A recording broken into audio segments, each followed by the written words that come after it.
ధర్మయుద్ధం అని చెప్పేసి అంటున్నారు. అవతల వాళ్ళు ఏ విధంగానైనా సరే గెలవాలి, ఆ గెలుపుకు ఆ యుద్ధం ఎటువంటి పేరైనా సరే ఎవరు ఏమనుకున్నా సరే అనుకుంటున్నారు. అటువంటిప్పుడు మీరు దాన్ని ఏ విధంగా ఎదుర్కొంటారు? ఇప్పుడు అన్ని హంగులు ఉండాలా, అశ్వహీనుల సైన్యాలు ఉండాలా అని ఆ రోజు కౌరవులు అందరినీ తీసుకున్నారు.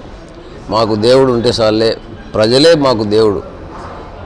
ఆ రకంగా జనంలో జనసామాన్యంగా ఈ సంవత్సరంగా దాదాపు ఈ పార్టీ ఇన్సెప్షన్ నుంచి పూర్తిగా ప్రజాపక్షంగా ప్రజల కష్టసుఖాలకు ఎప్పటికప్పుడు స్పందిస్తూ అన్ని రకాల ఆందోళన కార్యక్రమాలు దీక్షలు ప్రజలకు ఏ రకంగా మన పార్టీ ద్వారా మేలు జరుగుతుందో అందరికీ మేలు జరిగే విధంగానే పార్టీ ఏర్పడింది, పార్టీ కొనసాగుతూ ఉంది.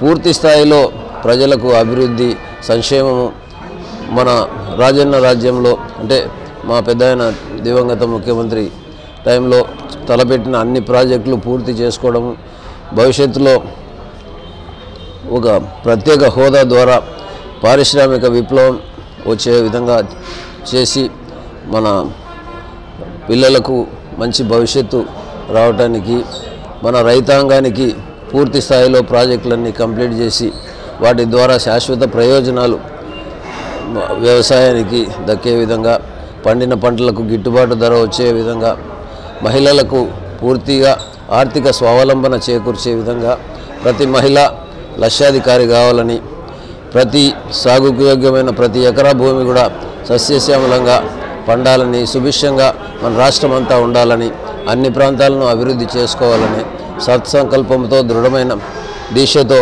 మన జగన్ రెడ్డి చేసే కృషికి ఆ భగవంతుడు ప్రజలు తప్పకుండా ఆదరిస్తారని. నమస్తే బాబు, నమస్తే పాపా, నమస్తే అక్కయ్య, నమస్తే చెల్లెమ్మ, నమస్తే నమస్తే నమస్తే నమస్తే. ఫ్యాన్ గుర్తుకే ఓటేద్దాం, మన వైఎస్ఆర్సీపీని గెలిపిద్దాం.